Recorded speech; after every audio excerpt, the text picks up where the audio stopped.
सभी लोग अपने दोनों हाथ जोड़ लें और मेरे साथ महामंत्र के स्मरण के लिए अपना मानस तैयार करें।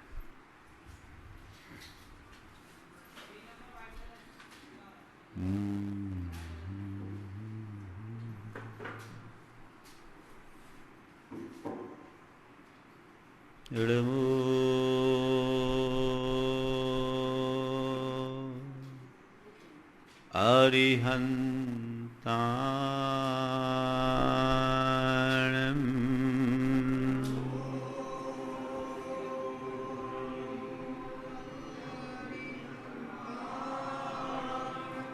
इडमो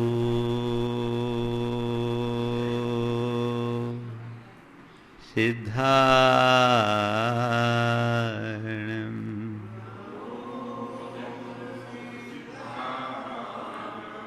इडमो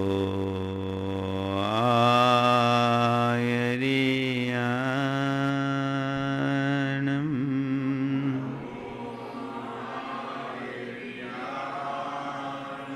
इडमो उवध्यायाणम्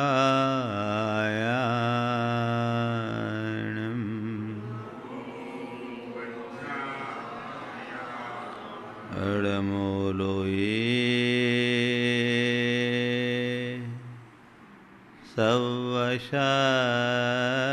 सवशाहुनम्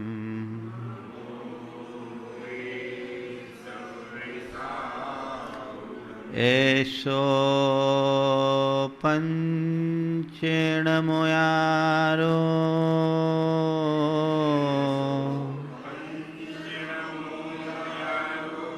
सवपावपणाशनो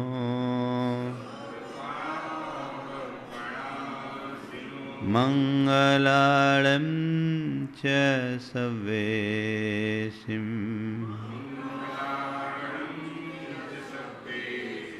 पढ़मं होई मंगलम।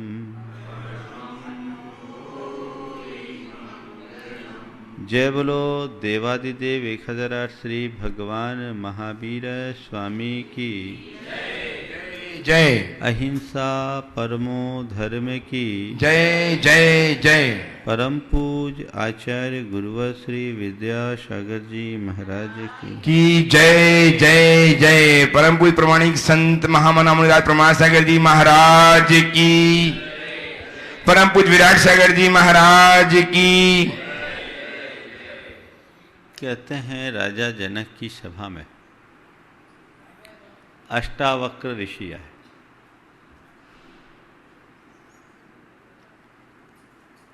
अष्टावक्र का शरीर 8 जगहों से वक्र था, बड़ा टेढ़ा और बेढप शरीर था।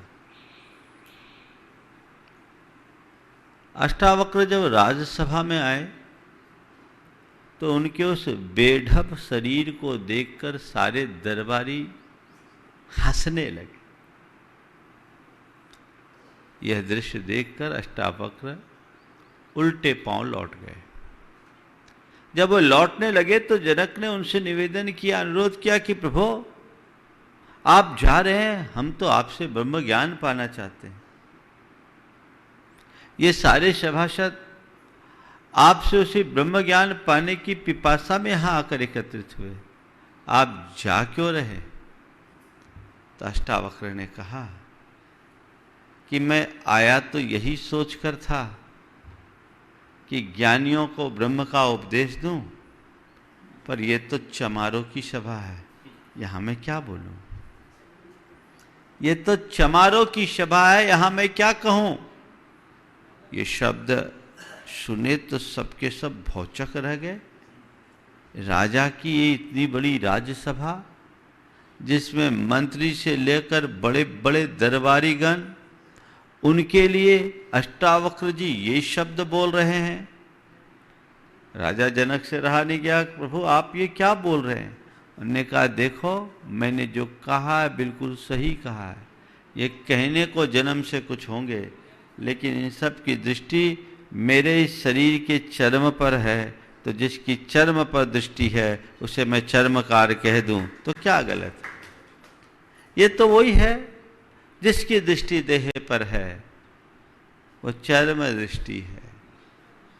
आज के संदर्भ में जबकि सम्यक दर्शन के निर्विचिकित्सा अंग पर मुझे विवेचना करनी है, 4 बातें आप सबसे कहूंगा। चर्म, मर्म, कर्म, धर्म। क्या बोला? चर्म, मर्म, कर्म, धर्म। जब हम अपने शरीर को देखते हैं तो ये हमारा शरीर चर्ममय ही तो है। इस शरीर के संदर्भ में कहा जाता है दिपे चाम चादर मढ़ी, हाड़ पिंजरा देह, भीतर यासम जगत में और नहीं घिन गए। ये हमारा सुंदर सलूना, यह चित्र जो हमें दिख रहा है, जो ऊपर से आकर्षक दिख रहा है, बड़ा दैदीप्यमान, कांतिमान, द्युतिमान प्रतीत हो रहा है, इसके भीतर जाकर के देखो तो इससे घिनौना संसार में और कुछ भी नहीं है। सच्चाई ये है कि संसार की जितनी भी अपवित्रता है वो इसी शरीर से उत्पन्न होती है, और दुनिया की पवित्रतम वस्तु भी शरीर का संसर्ग पाकर के अपवित्र हो जाती है ना? केसर, चंदन, पुष्प, सुगंधित वस्तु देख सारी, देह परस्ते होय अपावन, निस दिन मल जारी। शरीर का संसर्ग पाते ही सारी पवित्र वस्तुएं भी अपवित्र हो जाती है। ये संसार की परिणति है। अनादि से इस शरीर का यही स्वभाव है। तो संत कहते हैं देह के धरातल से ऊपर उठने की कोशिश करो। केवल देह को मत देखो। देह तो अशुद्धि का, असुचिता का पिंड है, अपवित्रता का स्थल है। इस देह से उपरत हो। इस देह के भीतर बैठे हुए देही को पहचानने की कोशिश करो। यदि तुम देह पर केंद्रित रहोगे तो केवल दैहिक स्तर के संबंध बनाओगे, और यदि तुम देह में छिपे देही को पहचानोगे तो तुम्हारा आत्मिक स्तर का संबंध होगा। देह के स्तर पर जीना चर्ममय जीवन है, और आत्मा के स्तर पर जीना मर्ममय जीवन है। संत कहते जीवन के मर्म को पहचानो। केवल ऊपर की चमक पर ध्यान मत दो, भीतर के तत्व पर ध्यान दो। अपने मन से पूछो, आप जब किसी व्यक्ति से मिलते हो, जुड़ते हो, तो आपके ऊपर किसी व्यक्ति का पहला प्रभाव क्या पड़ता है? उसके रूप का या उसके गुणों का? ईमानदारी से बोलना। हाँ, रूप का ना, रूप का। और रूप में ही सब फिसल जाते हैं, रूप में ही फिसल जाते हैं। काश लोग रूप को छोड़कर स्वरूप को पहचानने की कोशिश करते। रूप दिखता है, रूप लुभाता है, रूप का आकर्षण है, और रूप के पीछे लोग मरते हैं। लेकिन ये रूप कब विद्रूप हो जाए इसका कोई पता है? कोई पता नहीं। जो चर्म दृष्टा है वो रूप में मुग्ध होते हैं, और जो मर्म दृष्टा है वो स्वरूप की उपासना करते हैं। अपने मन से पूछना, तुम हमेशा रूप को देखते हो, लेकिन रूप को विद्रूप होते देर नहीं लगती। हमने सुना है टॉलस्टॉय एक बड़े दार्शनिक विचारक हुए, उनका रूप अच्छा नहीं था, उनका रूप अच्छा नहीं था। कहते हैं कि एक युवती उनसे प्रभावित थी, वो बहुत सुंदर थी।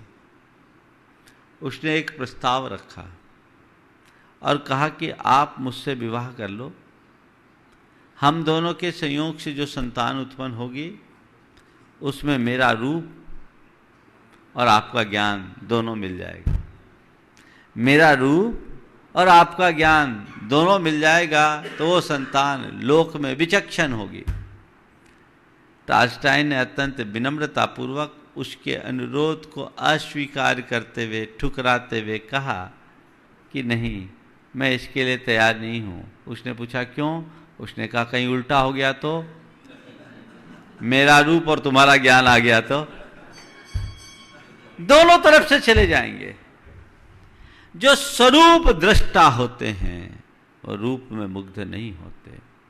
रूप कब बदल जाए, कब बिगड़ जाए, इसका कोई भरोसा नहीं। तो निर्विचिकित्सांग कहता है रूप को नहीं स्वरूप को देखो, चर्म को नहीं मर्म को देखो। ये शरीर को तुम कितना भी पवित्र करने की कोशिश करोगे, ये पवित्र हो ही नहीं सकता। कोई कोयले को कितना भी धोए, सफेदी आ सकती है क्या? नहीं ना। तो जो सफेद होने लायक ही नहीं, उसे सफेद बनाने की कोशिश क्यों करें? तो इस शरीर से अपनी दृष्टि को मोड़ो। ये घृणास्पद स्थल है, संसार की सब प्रकार की अपवित्रता इसमें भरी है। तो महाराज, शरीर में सब अपवित्रता है, शरीर घिनावन है, तो फिर शरीर से नफरत करें? नहीं। शरीर से घृणा करें? नहीं। शरीर को छोड़ दें? नहीं। क्यों? गंदगी से आप दूर रहते हो, तो शरीर में गंदगी, आपने कह दिया शरीर गंदा है तो शरीर को छोड़ दें। मैं ऐसा नहीं कह रहा हूं। देह दृष्टि से ऊपर उठो, शरीर से छोड़ो मत। इस शरीर की एक विशेषता है, लोक में जितनी भी गंदगी के ढेर हैं वहां तो केवल गंदगी है, लेकिन इस शरीर में ही एक विशेषता है कि इस घिनौने शरीर में ही आत्मा का वास है। उसकी तरफ तुम्हारी दृष्टि होनी चाहिए, उसकी तरफ दृष्टि हो। गुरुदेव कहते हैं दीप का नहीं ज्योति का, सीप का नहीं मोती का सम्मान करना सीखिए। सीप छोटी हो या बड़ी, महत्व उसका नहीं, महत्व मोती का है। दीप मिट्टी का हो या सोना का, महत्व ज्योति का है। शरीर चाहे जैसा हो, दृष्टि शरीरी पर होनी चाहिए। ऐसा नहीं है कि सोने के दीप की ज्योति कुछ और हो और मिट्टी के दीप की ज्योति कुछ और हो। और दीप की महत्ता तभी है जब ज्योति है। ज्योति समान है, चाहे सोने की हो या मिट्टी की। मोती मोती है, चाहे बड़े सीप की हो या छोटे सीप की। भीतर का तत्व सबके लिए समान है। उसे जिस दिन तुम पहचाने लोगे, तुम्हारे जीवन की दिशा और दशा सब परिवर्तित हो जाएगी। मर्म दृष्टा बनो, स्वभाव तो सुचौ काये, रत्नत्रये पवित्रते, निर्जुगुप्सा गुण प्रीतिर मता निर्विचिकित्सता।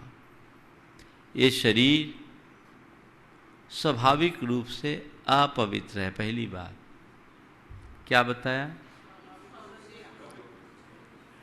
यह शरीर महान अपवित्र है। कैसे? स्वाभाविक रूप से। लेकिन घबराओ नहीं, इस अपवित्र शरीर में भी पवित्रता आ सकती है। किससे? रत्नत्रये पवित्रते।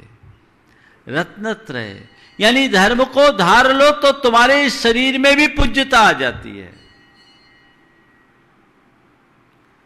उसको जिसको हम कोई मूल्य और महत्व नहीं देते, उसे भी हम पूज लेते हैं, वह भी हमारे पूजा के योग्य हो जाता है। किसके बदौलत? रत्नत्रय के बदौलत। रत्नत्रय क्या है? धर्म। धर्म धारो तो अपवित्र शरीर भी पवित्र हो जाता है।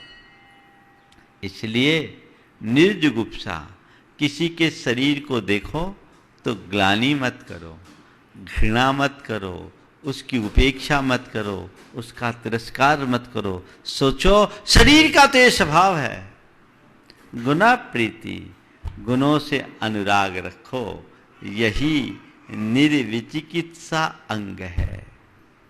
विचिकित्सा का अर्थ होता है ग्लानि, घृणा, नफरत, उपेक्षा या तिरस्कार का भाव, अवमानना का भाव।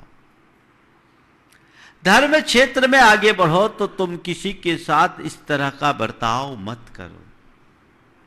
ये अपनाओगे तभी तुम आगे बढ़ पाओगे। देह अपावन, अथिर घिनावन, या में सार न कोई, या में सार न होए, सागर के जल सो शुचि कीजे तो भी शुद्ध न होए। ये शरीर का स्वभाव है। लेकिन यदि तुमने इस तन को धार करके तपस्या का रास्ता अपना लिया, धर्म का रास्ता अपना लिया, तो ये जगत पूज्य बन सकता है। जीवन की सच्चाई को समझिए। जो इसे समझते हैं वे अपनी दृष्टि को मोड़ लेते हैं, वे चर्म से मर्म की ओर बढ़ते हैं। आप लोग, अभी मैंने पूछा, आपकी पहली दृष्टि किस पर होती है? रूप पर, चर्म पर। अनादि से ऐसे संस्कार बने हुए हैं। एक अज्ञानी इनमें मुग्ध हो तो चलता है, पर ज्ञानी भी इसमें फिसल जाए तो क्या होगा? जो रूप में मुग्ध होता है वो अक्सर ठगा जाता है। हमारे यहाँ एक बड़ी पुरानी पंक्तियां चलती है, दोहराई जाती है, फिसलो मत यारो, ऊपर की सफाई पर बर्क चांदी का चढ़ा है। किस पर?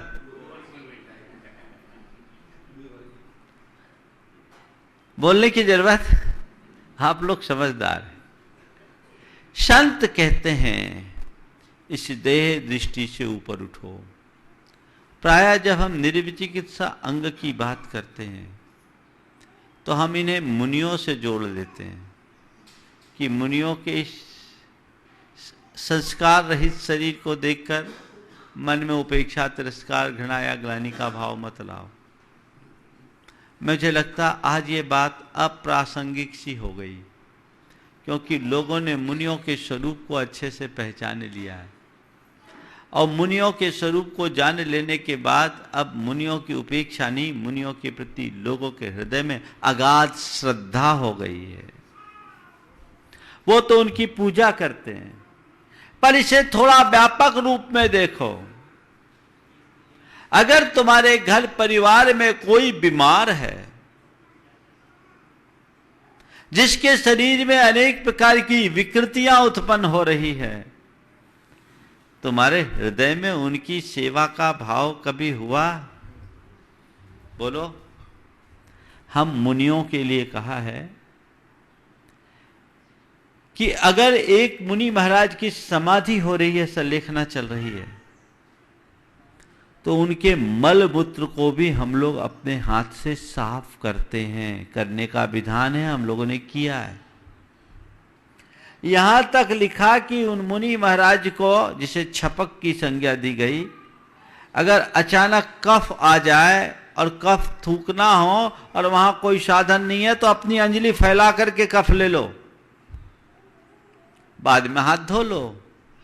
क्यों? ये तो शरीर है, शरीर की ये परिणति तो होनी है। तुम्हारी दृष्टि में वो शरीर नहीं होना चाहिए, तुम्हारी दृष्टि में वो कफ और मल नहीं होना चाहिए, तुम्हारी दृष्टि में उनका वो रत्नत्रय होना चाहिए, उनकी वो आत्मा होनी चाहिए, उनका वो गुण होना चाहिए, और तुम्हारी दृष्टि में तुम्हारा कर्तव्य होना चाहिए जो सेवा भाव का है और समर्पित भाव से कर लेना चाहिए। आज कहीं ऐसा कुछ होता है तो आप लोग क्या करते? नाक भों सिकोड़ते हो, फेल हो गए।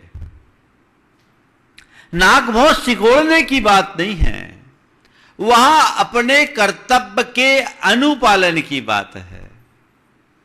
शरीर की स्थिति को मत देखो। बहुत से ऐसे लोग भी आपको मिलेंगे जो एक जमाने में बड़े गुणी थे, बड़ा ज्ञान, बड़ा कौशल, बड़ा प्रभाव, घर परिवार के विकास में जिनका महत्वपूर्ण योगदान रहा, ऐसे लोग आखिरी में बीमार पड़ जाए तो इतना भी होश न रहे कि कब मल हो जाए, कब मूत्र हो जाए, अपने ही हाथों अपने ही बिस्तर को खराब करे, तो तुम क्या करते हो? सेवा करने का भाव?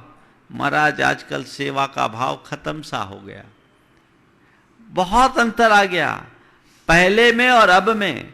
पहले घर में यदि किसी को खांसी होती तो बगल वाला उसकी पीठ मसलता था, अपने आप पीठ मसलने के लिए तैयार हो जाता। सामने वाला खांस रहा है तो पीठ मसल दे ताकि उसको राहत हो जाए। और आज के बहू बेटे अगर बाजू में बैठे हैं तो उनको कोई फर्क नहीं पड़ने वाला, बहुत ज्यादा है और सेवा भाव हो भी तो कहे डॉक्टर को दिखा लो, दिखा लो, माने मैं ले चलूं ये बोलने वाले भी कम है। बहुत बिरले कि मम्मी या पापा परेशान मत हो, चलो आपको डॉक्टर के पास ले चलते हैं, अपने हाथ से दवाई दे देते हैं। नहीं, ये सेवा की भावना दिनों दिन संकुचित होते जा रही है क्योंकि हमारी संवेदनाएं छीन हो गई। इसे व्यापक बनाना, घर परिवार से लेकर सारे संसार में फैलाने की जरूरत है। तो चर्म को नहीं देखो, मर्म को देखो। ये चर्म तो कर्म की परिणति है, आज चमक रही है, कल कर्म बदल जाए तो बोलो। मैना सुंदरी ने चर्म को देखा था या मर्म को? हाँ ठीक है, श्रीपाल है, आज कोढ़ी है, हो गया कोढ़ी, शादी के बाद भी हो सकता है। अब मेरे कर्म में यही मेरा पति है तो ये मेरे लिए कोढ़ी नहीं, मेरे लिए मेरा परमेश्वर है, क्योंकि भारत की संस्कृति में पति को परमेश्वर का दर्जा दिया गया है।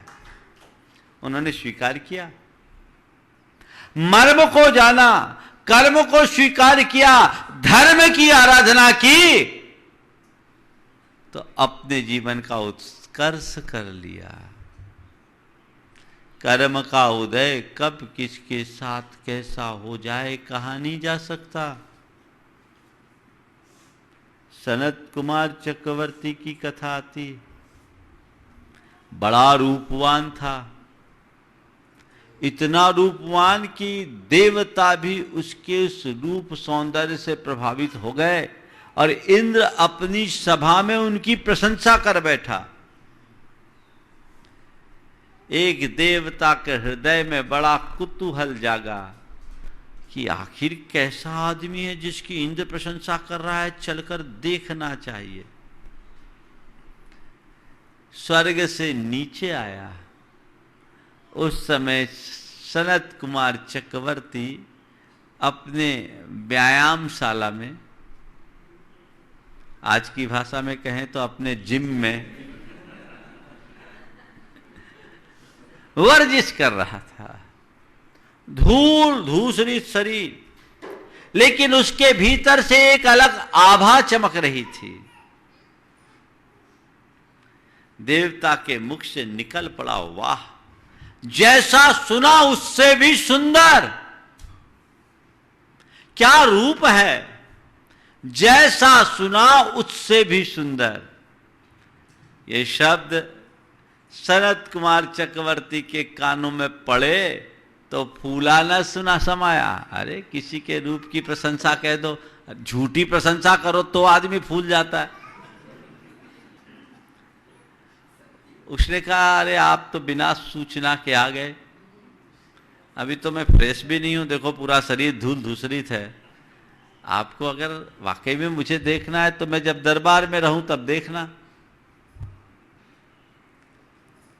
ठीक है, आते हैं दरबार में। वो सज धज कर अपना फेशियल भी करवा लिया, सज धज कर दरबार में आया। और दरबार में जब देवता आया और उसे देखा और एक शब्द भी नहीं कहा, उस घड़ी मनुष्य की दशा बड़ी विचित्र हो जाती है जब हम किसी से प्रशंसा की अपेक्षा रखते हों और एक शब्द भी न बोले, एक शब्द भी नहीं। चक्रवर्ती को तो काट सा मार गया, ये क्या हो गया, कुछ नहीं बोल रहा। वहां तो बिल्कुल मेरी प्रशंसा के पुल बांध रहा था, यहां एक शब्द नहीं बोल रहा। अपने आप को देखा, कहीं मैं कोई खराब तो नहीं लग रहा हूं, कपड़े अपने ठीक पहने के नहीं, कपड़े बटन ठीक लगाए कि नहीं लगाए, कुछ नहीं, सब कुछ सामान है, लेकिन सामने वाले की कोई प्रतिक्रिया नहीं। चक्रवर्ती घबराया और पूछा, क्यों, पसंद नहीं आया? नहीं राजन, जो देखा वो बात नहीं है, जो देखा वो बात नहीं है। अरे क्या हो गया? तुम्हारे लिए गंभीर चिंता का विषय बन सकता है। बताओ तो चक्रवर्ती को किस बात की चिंता? बस मैं यही बता रहा हूं महाराज, बड़ा बड़ी दुखद सूचना है। आपके शरीर में कुष्ठ के कीटाणु पैदा हो गए हैं और थोड़ी ही देर में आपको कोढ़ होने वाला है। हवाइयां उड़ने लगी चेहरे से। ये क्या, ऐसा? हां, इसका प्रमाण अभी प्रस्तुत करता हूं। एक गिलास पानी मंगवाया और कहा इसमें थूकिए। उनने थूका तो कहते हैं कुछ कीड़े उसमें बिलबिलाते हुए दिखे। चक्रवर्ती का चित्त फिर गया, उसका हृदय वैराग्य से भर गया। धिक्कार है उस रूप को, धिक्कार है उस यौवन को, धिक्कार है उस वैभव को, धिक्कार है उस संपदा को जिसका पल का भरोसा नहीं। अब मुझे रूप की नहीं स्वरूप की उपासना करना है। अब मुझे चर्म की नहीं मर्म की सेवा करना है। मर्म को पहचान लिया, कोढ़ तन को है, मेरी चेतना तो अभी भी जहां के तहां है। वैराग्य हो गया। देखो कितना अंतर है। अगर सनत कुमार चक्रवर्ती की जगह तुम जैसे किसी व्यक्ति के साथ ऐसा होता तो क्या करते, बोलो? बड़ा फर्क है ज्ञानी और अज्ञानी में। ज्ञानी के जीवन में मुसीबत आती है तो मजबूत बनता है, उसके हृदय में वैराग्य उमड़ता है, और अज्ञानी के जीवन में मुसीबत आती है तो वो डिप्रेशन का शिकार बन जाता है, जगत में रोना रोता है। सनत कुमार चक्रवर्ती ज्ञानी था, उसकी चेतना जाग गई, हृदय में वैराग्य आ गया। नहीं, अब मुझे शरीर की नहीं शरीरी की सेवा करना है, देह की नहीं देही की, चेतना का, आत्मा का सत्कार करना है। यह बीमारी तन में है जो कभी भी हो सकती है। उन्होंने दीक्षा धारण कर ली, तपस्या की, और कहते हैं तपस्या की घड़ी में भी उनकी एक परीक्षा हुई। तपस्या की घड़ी में भी एक परीक्षा हुई। मुनि महाराज हो गए, पूरे तन में कुष्ठ है, और एक देवता आकर के कहता है कि अगर मैं बड़ा वैद्य हूं, दुनिया की सारी बीमारी की चिकित्सा मेरे पास है, जो भी अपने रोगों का निवारण कराना चाहते हैं करा ले, मैं सब रोगों को हर सकता हूं। महाराज से भी ऑफर किया, बोला महाराज आपका शरीर रुग्ण दिख रहा है, मैं आपके रोग को समाप्त कर सकता हूं। उन्होंने कहा भैया मेरे रोग का इलाज तेरे पास नहीं हो सकता, मेरे रोग का इलाज केवल मेरे पास है और किसी के पास नहीं है। नहीं महाराज ऐसा कोई रोग नहीं जिसकी चिकित्सा मेरे पास नहीं। तो महाराज ने कहा ठीक, अगर तू इतना दम्भ ठोकता है तो मैं तुझसे कहता हूं मुझे भवरोग लगा हुआ है, उससे बचा सके तो बचा दे, उसका कोई इलाज है तो बता। वैद्य रूपी देवता ने दोनों हाथ जोड़ लिए और कहा महाराज उस भवरोग की तो दिशा कोई दवाई मेरे पास नहीं है। चक्रवर्ती महाराज ने उस वैद्य को समझाया कि भैया देख, ये शरीर है, शरीर में रोग आते हैं जाते हैं, लेकिन ये मान करके चलना कि आत्मा में न तो आज तक कभी कोई रोग हुआ न होगा। मैं अपने आप को स्वस्थ महसूस करता हूँ, तो इस रोग के प्रतिकार की बात करता है। ऐसे रोग तो रोज आए और चले गए, उससे क्या होता है? पाना है तो आत्मा के आरोग्य स्वरूप को पाना है। मेरे पास ऐसी क्षमता है कि एक पल में मैं अपना कुष्ठ दूर कर सकता हूं, लेकिन मैं वो नहीं चाहता, क्योंकि मैं मान रहा हूं कि इस कुष्ठ के बहाने मेरे कर्म जा रहे हैं, मैं कर्म को काट रहा हूं और मेरी दृष्टि मेरे मर्म पर है, मेरी चेतना पर है। आज भी मैं अपना धर्म निभा रहा हूं। दृष्टि यही होनी चाहिए। दृष्टि में अध्यात्म लाइए। आज थोड़ी बहुत आत्मा की बातें भले हो जाए, लेकिन जीवन में कहीं आत्मा को कोई स्थान नहीं दे रखा है लोगों ने। यही भयानक भूल है। इसी कारण लोग संसार में रुलते आए हैं। निर्विचिकित्सा अंग के संदर्भ में जब बात कर रहे हैं तो भीतर वो आत्मा की दृष्टि को उद्घाटित करने का भाव लगाओ, जगाओ, और हर व्यक्ति के संबंध को आत्मिक स्तर पर स्थापित करने की कोशिश करो, देह के स्तर पर नहीं। अगर ऐसा करने में हम सफल हो गए तो मान करके चलना, हमने जीवन को एक नई ऊंचाई प्रदान कर दी। तो निर्विचिकित्सा का एक रूप जो हम आध्यात्मिक दृष्टि से कहें, आचार्य कुंद कुंद इसी बात को उद्घाटित करते हुए कहते हैं, जो नुद करेद दुकंखम चेदा सब्बेसु विकम्म भावेसु सो निविदिगंछो सम्मा इट्ठी मुने यब्बो। जो आत्मा कर्म के उदय से उत्पन्न होने वाले सब प्रकार की पर्यायों और विकृतियों में जुगुप्सा, ग्लानि, घृणा या द्वेष का भाव नहीं रखता, वो निर्विचिकित्सा गुण का धारी सम्यक दृष्टि है। इसे व्यापक संदर्भ में देखें तो जो कहीं कम भावेशु न करेद दुगंछम, संसार में तुम जिससे नफरत करते हो, तुम जिससे घृणा करते हो, वो किससे घृणा है? आपके मन में किसी से कभी नफरत हुई? बोलो हुई कि नहीं हुई है? हमारा हुई क्या, करते ही हैं, बहुतों से नफरत है ना? किससे नफरत होती? पहली बात, नफरत हो तो किससे होती है? बोलो। हाँ, जो हमारे मनोनुकूल ना हो उससे हमें नफरत होती है ना? जो हमारे मन के प्रतिकूल बर्ताव करता उससे हमारे लिए नफरत होती है। जो हमारे विरुद्ध व्यवहार करता उससे हमारे लिए नफरत होती है ना? तो ये जो मन के प्रतिकूल और मन के अनुकूल है, ये है क्या? ये कर्म से उत्पन्न भाव है,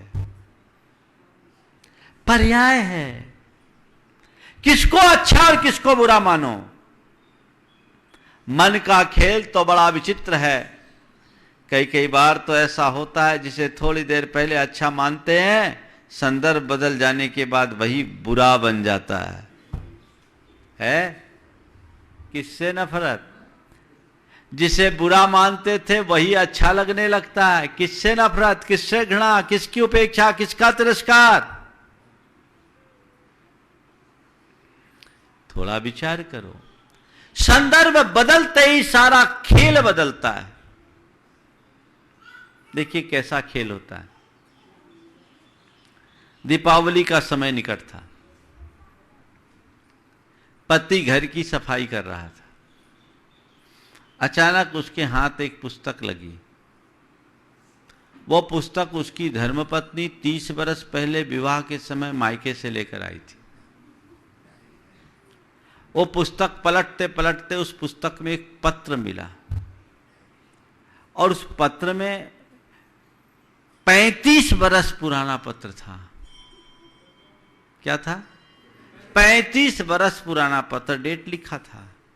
और वो पत्र कभी शादी के पहले पत्नी के प्रेमी ने पत्नी के लिए लिखा था। प्रेम पत्र था। अब पत्र पढ़ते ही चेहरे के भाव बदल गए। अच्छा ये बात है, ये तो उल्टा निकली। मैं तो इसके लिए प्राण न्योछावर करता था, इसकी हकीकत तो कुछ और है। आग लग गई।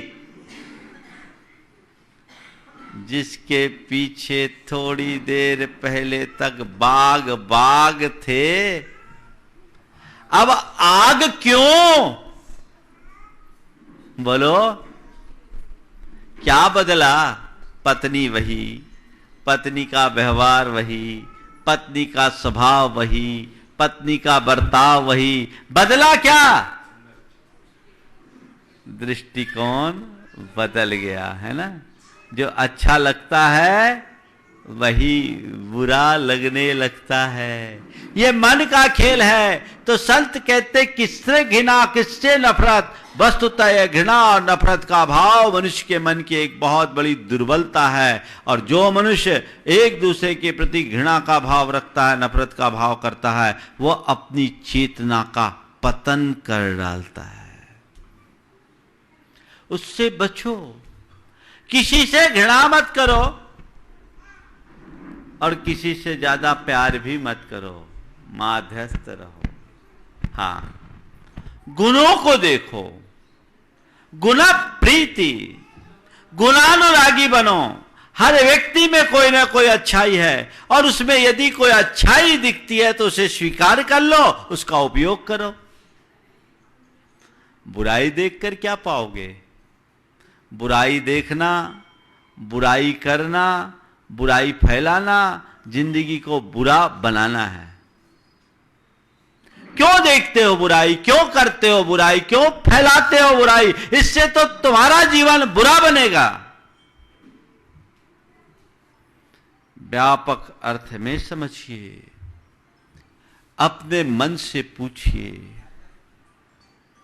कितनी निंदा, चुगली, घृणा, नफरत, ईर्ष्या, विद्वेष और वैमनस्य की भावनाओं में चित्त रमता है। क्या पाते हो? जिस किसी की बुराई करने से कुछ हासिल हुआ क्या? ध्यान रखना, औरों की निंदा करना सबसे निंदनीय कर्म है। औरों की निंदा करना सबसे निंदनीय कर्म है। इस कर्म से अपने आप को बचाओ। निर्जुगुप्सा निर्विचिकित्सांग हमें ये भी बताता है।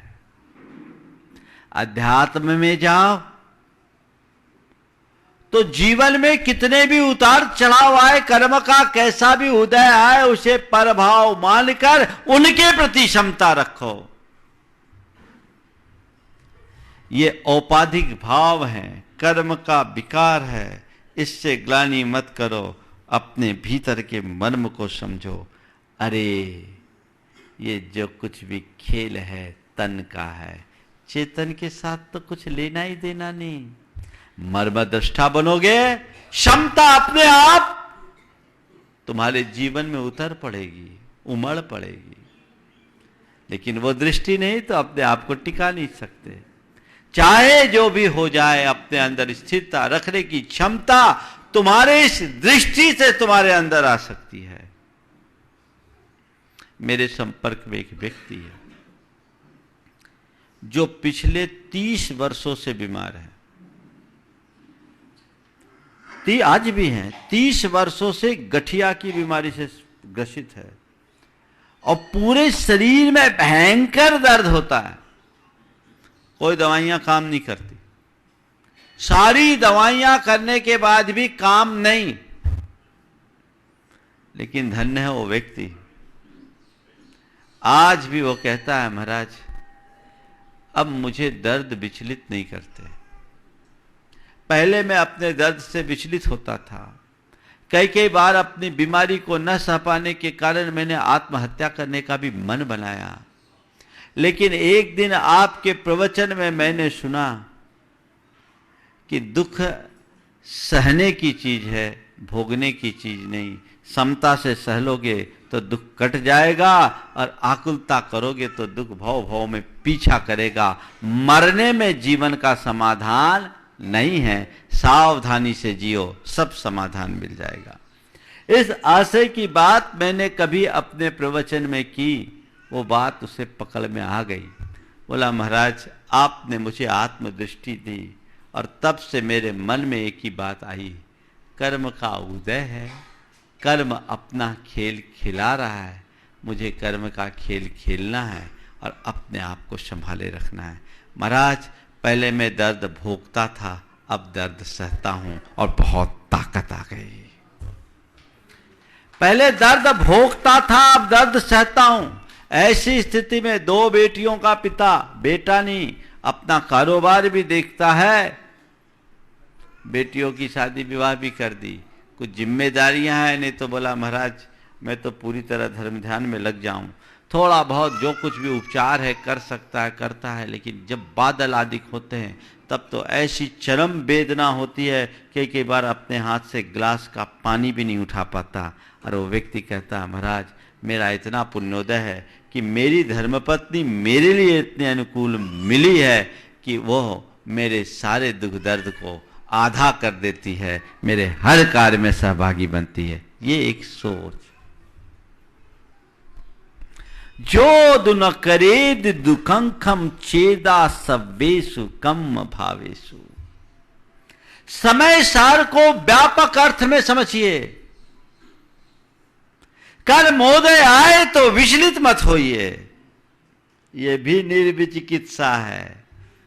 और कोई कर्मोदय का शिकार आए तो उसकी उपेक्षा मत कीजिए, यह व्यवहार की निर्विचिकित्सा है। बाहर भी निर्विचिकित्सा और भीतर भी निर्विचिकित्सा। अभी तो दोनों जगह बंटाधार है, ना बाहर ना भीतर। कैसे होगा बेड़ा पार, कैसे होगा तुम्हारा उद्धार? इन अंगों की बातें हम करते हैं तो बस उद्दायन राजा को याद कर लेते हैं, मुनियों की सेवा तक अपने आप को जोड़ लेते हैं और मान लेते हैं हमारा तो निर्विचिकित्सा अंग पल रहा है। नहीं, ये स्वरूप नहीं है। स्वरूप धरातल से ऊपर उठ करके जीने का है। देह के तल से ऊपर उठ करके आत्मा के स्तर पर जीने के जो आदि और अभ्यासी होते हैं, वे ही अपने जीवन को सही दिशा दे पाते हैं, या ये कहें वे ही अपने जीवन का सच्चा लाभ उठा पाते हैं। लाभ उठाने की कोशिश कीजिए तो चर्म को केवल जानिए, चर्म से ऊपर उठकर मर्म को पहचानिए।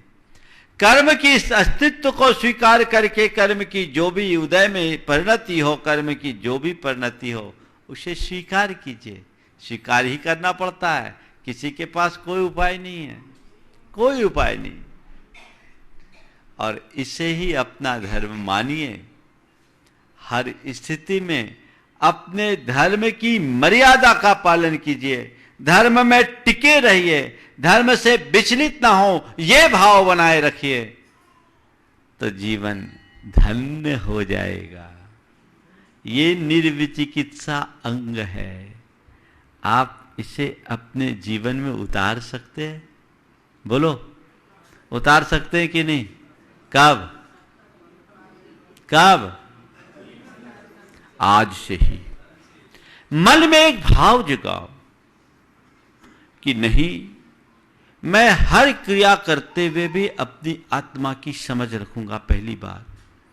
दूसरी बात, कर्मोदय में मैं अपने आप को विचलित नहीं करूंगा, चाहे जैसा कर्म हो। मैं कर्म को भोगने की जगह कर्म को सहूंगा, क्योंकि कर्म को भोगने में आकुलता है, आकुलता में बंध है, और कर्म को सहने में समता है, समता से निर्जरा है। मुझे बांधना नहीं है, निर्जरा करना है, कर्म को काटना है।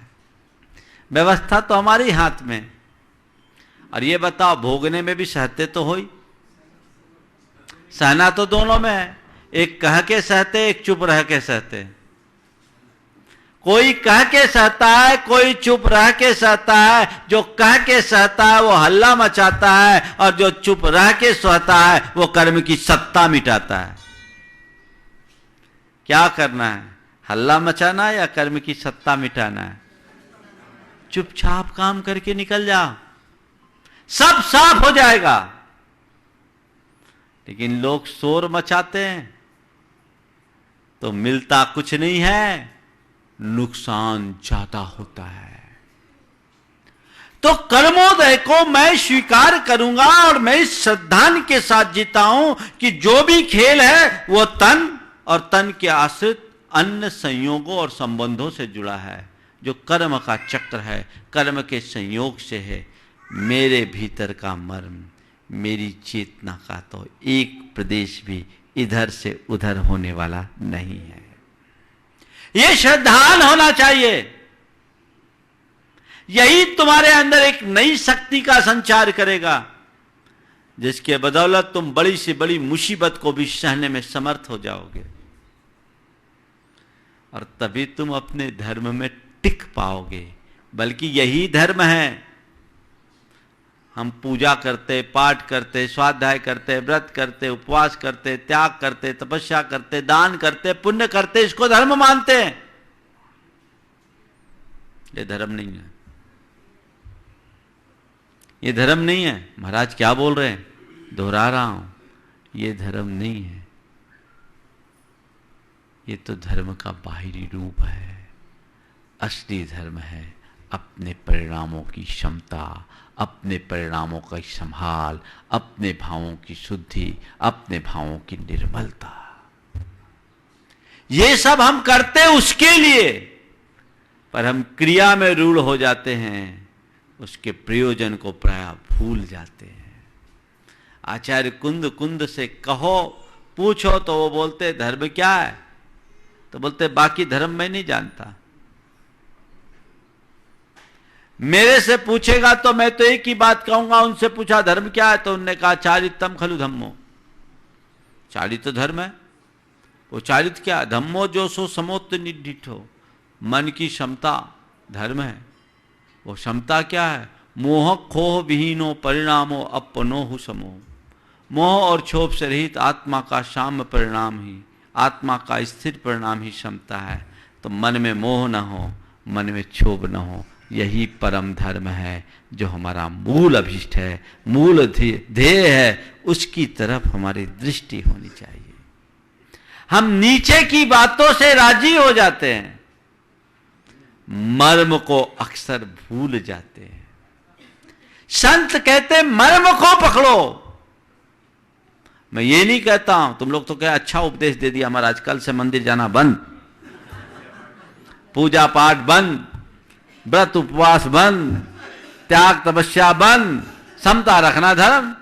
मैं तुमसे कहता हूं अगर तुम समता रखो तो इसकी जरूरत ही नहीं है, लाओ तो समता। मन में तो विषमता भरी है, उस विषमता को कम करने के लिए बाह्य आलम्बन लिए जाते हैं। ये धर्माचरण है, धर्म नहीं। लेकिन धर्माचरण धर्म के लिए हो तब तो सार्थक है। और धर्माचरण हम करते रहें, भीतर के धर्म को भूल जाएं, जीवन के मर्म का बोध ना हो, तो वो कोई मतलब नहीं है। तो अपने जीवन को हम सही रास्ते पर लें और अपने जीवन को उसी अनुरूप आगे बढ़ाने की कोशिश करें। इस भाव से निर्विचिकित्सा अंग को आज मैंने एक नई दृष्टि से आप सबके बीच रखा है। इसे आप व्यापकता से समझिए। आज के पूरे प्रवचन का सार क्या है, 2 बातें हैं, 4 बातों में 2 बातें आपको जीवन भर याद रखना है। पहली बात, कर्म के उदय में आने वाली विसंगतियों में स्थिरता रखना, भीतरी निर्विचिकित्सा को पाना है। और कोई कर्म से पीड़ित होकर के कुमार्ग में लग गया है, गलत कार्य में लग गया है, नीचे गिर गया है, पतित हो गया है, तो उसकी उपेक्षा या तिरस्कार नहीं करना, उससे घृणा या नफरत नहीं करना, ये बाहरी निर्विचिकित्सा है। ये दोनों बातें आ गई तो जीवन में आगे बढ़ जाओगे।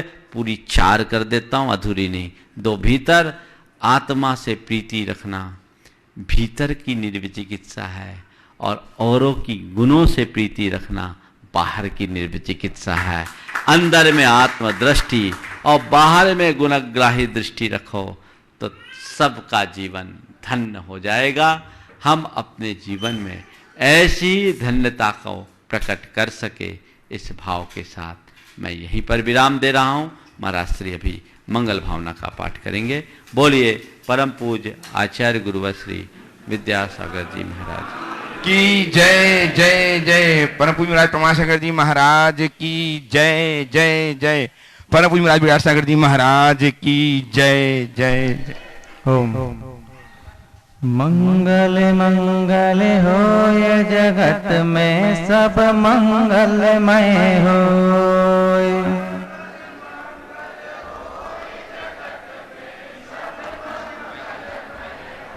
इस धरती के हर प्राणी का मन मंगलमय होय।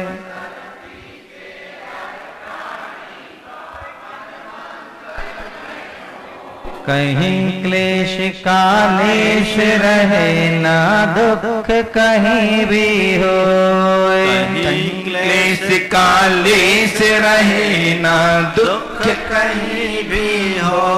मन में चिंता भय न सतावे रोग शोक नहीं होय। मन में चिंता भय न सतावे रोग शोक नहीं हो। नहीं वैर अभिमान हो मन में क्षोभ कभी नहीं होय। नहीं बैर अभिमान हो मन में क्षोभ कभी नहीं हो। मैत्री प्रेम का भाव रहे नित मन मंगलमय होय। मैत्री प्रेम का भाव रहे नित मन मंगलमय हो। मंगल मंगल होय जगत में सब मंगलमय होय। मंगल मंगल होय जगत में सब मंगलमय हो। इस धरती के हर प्राणी का मन मंगलमय होय। इस धरती के हर प्राणी का मन मंगलमय हो। मन का सब संताप मिटे और अंतर उज्ज्वल होय। मन का सब संताप मिटे और अंतर उज्ज्वल हो। राग द्वेष और मोह मिट जाए आत्म निर्मल होय। राग द्वेष और मोह मिट जाए आत्म निर्मल हो। प्रभु का मंगल गान करे सब पापों का क्षय होय। प्रभु का मंगल गान करे सब पापों का क्षय हो।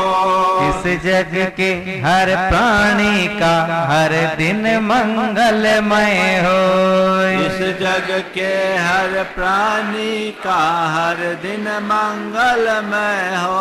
मंगल मंगल होय जगत में सब मंगलमय होय। मंगल मंगल होए जगत में सब मंगलमय हो। इस धरती के हर प्राणी का मन मंगलमय होय। इस धरती के हर प्राणी का मन मंगलमय हो। गुरु हो मंगल प्रभु हो मंगल धर्म सुमंगल होय। गुरु हो मंगल प्रभु हो मंगल, धर्म सुमंगल हो। मात पिता का जीवन मंगल, परिजन मंगल हो। मात पिता का जीवन मंगल, परिजन मंगल हो। जन का मंगल, गण का मंगल, मन का मंगल हो। जन का मंगल, गण का मंगल, मन का मंगल हो। राजा प्रजा सभी का मंगल, धरा धर्ममय हो। राजा प्रजा सभी का मंगल, धरा धर्ममय हो। मंगल मंगल हो ये जगत में सब मंगलमय हो। मंगल मंगल हो जगत में सब मंगलमय हो।